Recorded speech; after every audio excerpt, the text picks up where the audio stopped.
Untuk menjadi terang buat orang-orang yang ada di sekitar kami.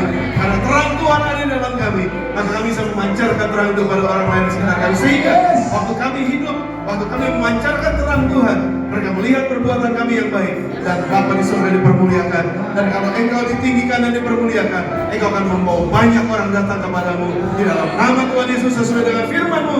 Dan jadilah demikian dalam nama Tuhan Yesus Kristus kami berdoa, kami mengucap syukur, dan kami berterima kasih. Sekali lagi jadi kataku ini, ku mau bercahaya dalam nama Yesus.